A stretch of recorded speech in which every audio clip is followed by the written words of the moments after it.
What up, everybody? It's your boy Steve B again in the house, and I'm having a very special episode tonight, vlog style, podcast style, whatever you want to call it. But I have my friend Katlyn here. Say hello, Katlyn. Hello. Me and Katlyn are good friends. We know each other from our stay at a place called the RTFA Residential Treatment Facility for Adults. Yay! It sucked. I'm going to get into that. But we're going to talk a little bit about mental health and how we deal with it and whatnot and whatever, right? Yep. Yes. Okay. So, RTFA. What do you think of it? There's so much to talk about. Well, let's just talk about, how our day goes day by day. Day by day. So, you wake up, and then you get your medicine, and then you would, wait for breakfast to come. 8 o'clock. 8 at o'clock breakfast. And They give you whatever you want, basically. Yeah. But no double meals, though. Yeah. No double meals. Yeah. And then you would start your first group. They had the 8 o'clock, or the 8:30 group was like, how do you describe the 8:30 group? That was like, You would fill out this paper. And oh yeah, they your would say mood. Your mood, like they'll ask what your mood is on a scale of 1 to 10, and Yep. what is your goals for today, and And then at the end they'd have like a quote that was supposed to be like inspiring to help our day get better, right? yeah, they would share a quote, and then they'll just then the group would be over, and then you would go to, where would you go to? You would go to the other group. So most of the groups is about DBT, CBT, Right. Standard. yeah, the standard. But the most annoying part of the RTFA is basically the staff.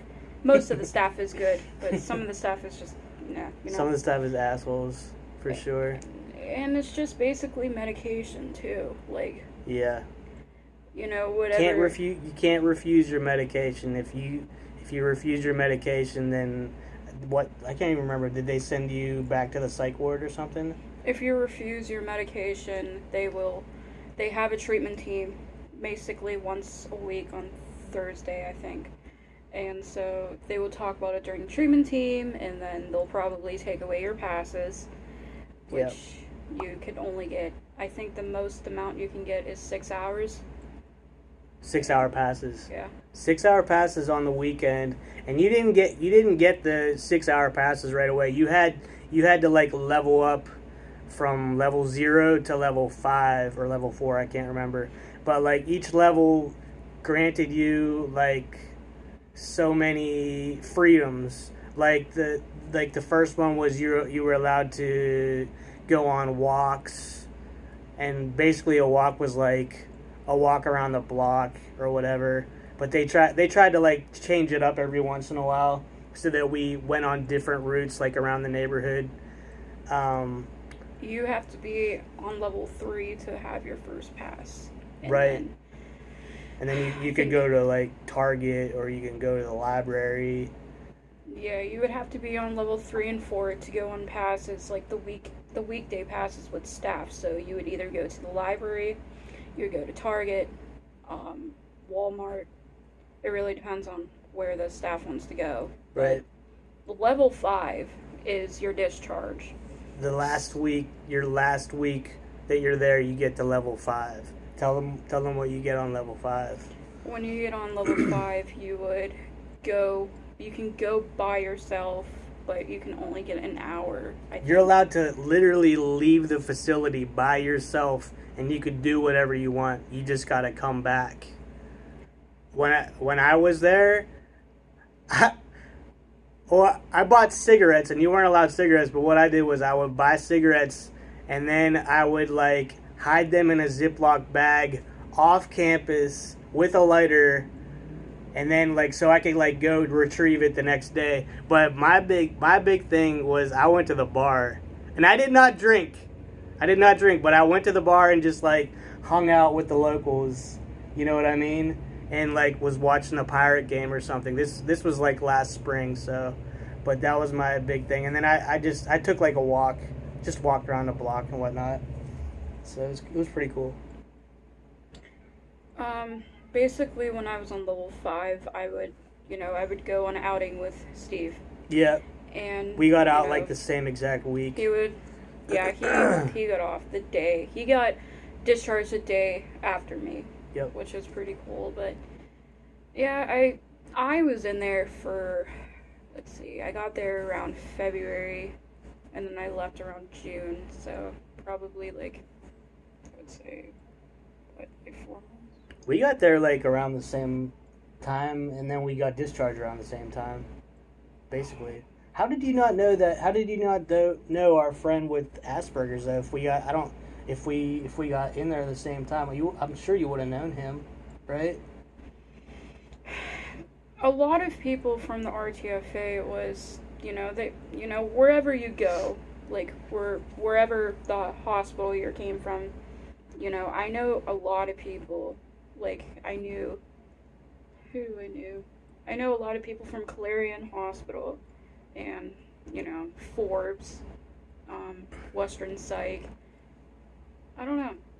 It was really a coincidence. It was shocking because like. I ran into a pair of mine that used to be my friend, and they got transferred from Clarion. So, I don't know. When I first got to the RTFA, I thought that this wasn't gonna work for me because I've been in and out of the mental state here and there since I was 14, and I'm 20. She's been in the system for a long time. So. I understand how it goes. And I've been there too. I've been in the system for the last decade. I've been in and out. You know what I mean? Trying to figure out things, and it always comes down to I'm doing well now, and I'll tell you what turned my whole life around was staying on my medication. Because like for the last decade, I know your circumstances are different, but the last decade, like I just would not want to cooperate with my medication, and I would take them for so long, and then I'd be like, fuck this, I can handle it. Like I just gotta make sure that I sleep and don't abuse alcohol too much. But it always gets carried away, and once you go down that road where you're not on your when I'm not on my medication and I go down that road, bad things happen, and I wasted 10 years of my life because of that, you know what I mean? So I've been on the same medication for almost 2 years now, and I haven't relapsed. So I'm thankful for that. So for me, I've been on a lot of medications and none of them worked for me. Right now I'm not on medication because I chose that and I thought it would work better.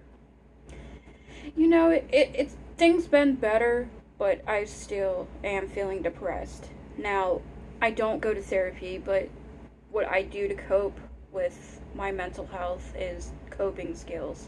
Now, you're going to hear the word coping skills and you're going to say, "Oh, what is that?" Well, for me, I just listen to music. And I do art. That's what I do to cope with things. Or I'll just go to a library to get away from, everything. Mine's the gym. The gym is like my sanctuary, my happy place. Yeah. But I don't know. It's been hard, with the whole RTFA and medication, and you just gotta take one day at a time. Right. And you can't stress yourself over it. It's just, I don't know. Now, you and I both, we've been out for a year. Next week, it will be 1 year that we got out.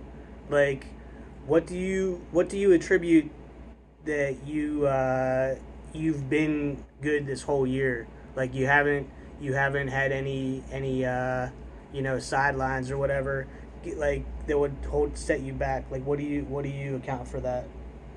Well, when I've looked back on my history, I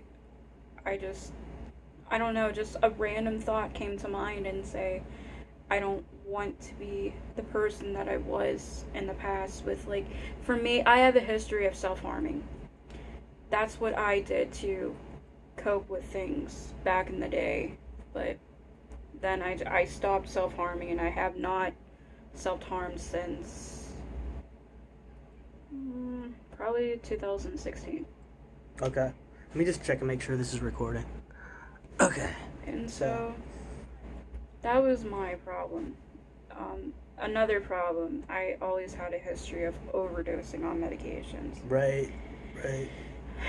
So that's another reason why I'm not on medication. But, for now, I've been just taking one day at a time, and I always have a positive mindset, and I always say to myself, I will get through this. I'm on, I guess you call them mobile meds is what I'm on right now, but I kind of got suckered into getting it. This lady that was like our advisor, Jennifer, I don't give a fuck about saying her name. Is that her name? She fucked me over. She's like, yeah, if you do this CTT program, you won't have to deal with your social worker that you don't like, and you'll have a personal psychiatrist, therapist, work specialist, alcohol abuse specialist, like a primary, like all these people will be at your beckoning call.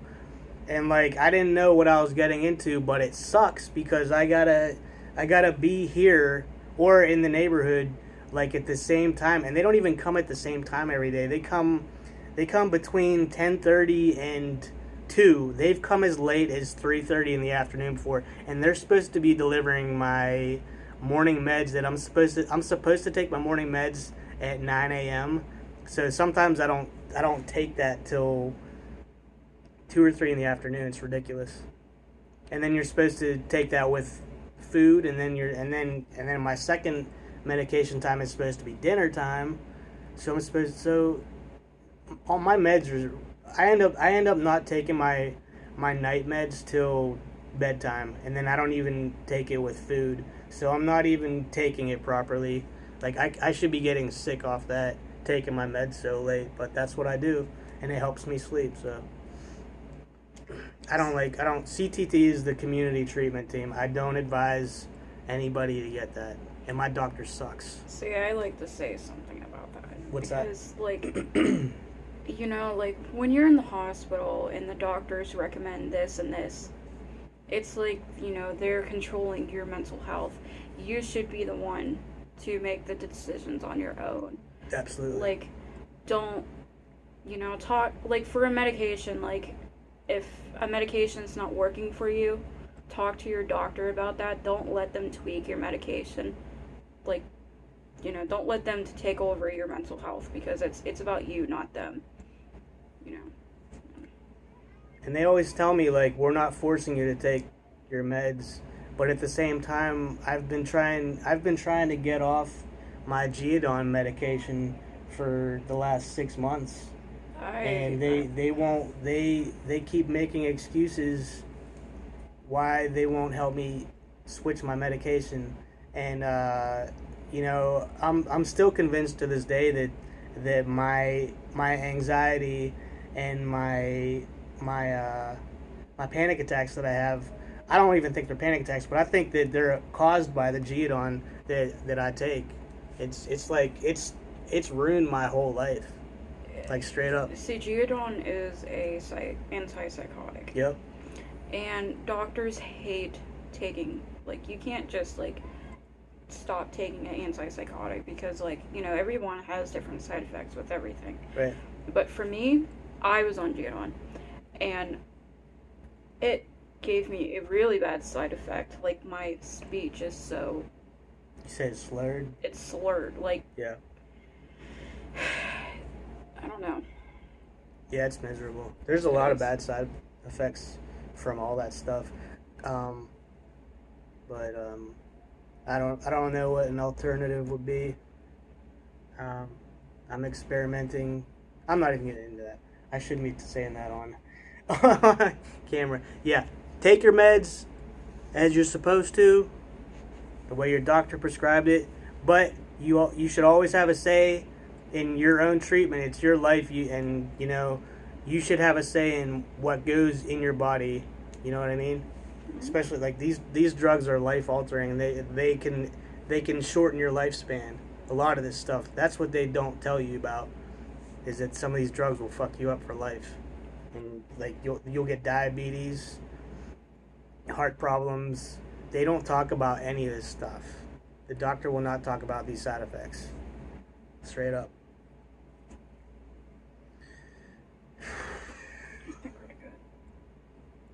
All right, we're going to end on that. Hope y'all enjoyed it.